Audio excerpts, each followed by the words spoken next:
myself and Jimmy Golden had worked some as a heel in Southeastern and Knoxville, as well as in Southeastern Gulf Coast.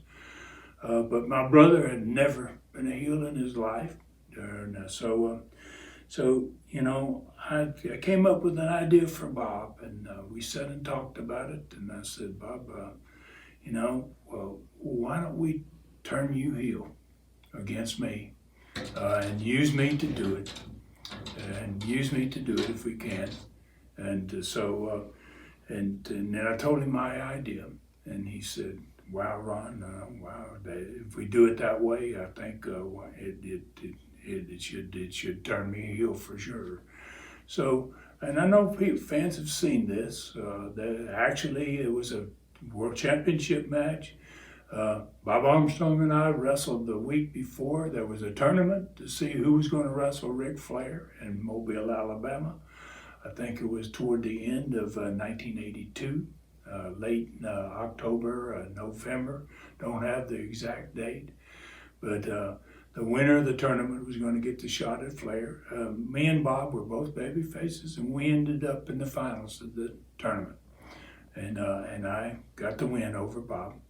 And so came on TV the next week. I was going to be wrestling Flair for the World Championship, and Bob came out and interrupted an interview, and he asked me if I would mind to let him be the referee in that match. And he put it in Bob's the only way that Bob could really do these things so well.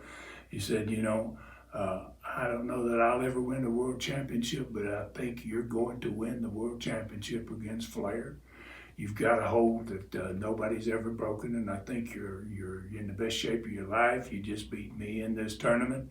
And he goes, I just want to be a part of it. I want to be in the ring when a world championship changes hands. And he said, would you mind if I was a referee? So I obviously, we'd been friends for a long time at this point. I said, yes, yeah, wonderful, man. I would be honored. And so Flair didn't like it. He cut a commercial. He cut an interview and said, what the heck is going on here? This is some bad stuff. And basically, so we end up going into Mobile, and we end up, me against Ric Flair, and Bob Armstrong's the referee.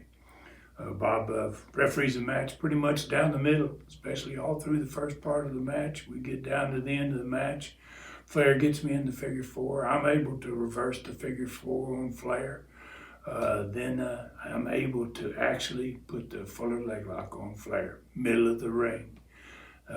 Nobody had ever broken that hold. Nobody had ever failed to give up. You could not drag yourself to the ropes to save yourself. I was world champion. That's basically what it was at this point. Is I was the world champion, and all he had to do was get Flair to say I give. And so Bob did bend over him like he's asking him, do you give, you give. And then all of a sudden he started dropping elbows on me. We had 10,000 people in the auditorium in Mobile that night, biggest crowd we ever had in that building. And they went absolutely nuts. So obviously Bob got me off of Flair, and they got Flair loose, and then Flair started stomping me, and Bob started stomping me. Bob busted me open. I was bleeding. He jumped off the top rope. Flair held my leg, and he didn't do this on purpose, but he injured my leg because they were so excited and so scared about what was going on, because it was Mobile was a very dangerous city anyway, and the fans were right at ringside. They were all pushed up to the edge of the ring. It was a really, really hot finish, and so Bob turned heel that night. His boys.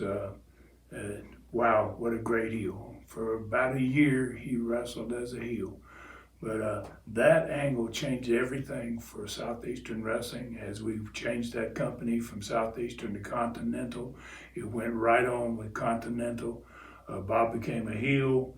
I was a big baby face. And I took off for 6 months. I had a bad knee anyway, and I couldn't wrestle anyhow, so I was really truly out for 6 months. And finally came back. We worked all kinds of things after that. Bob wanted to get back and finally wanted to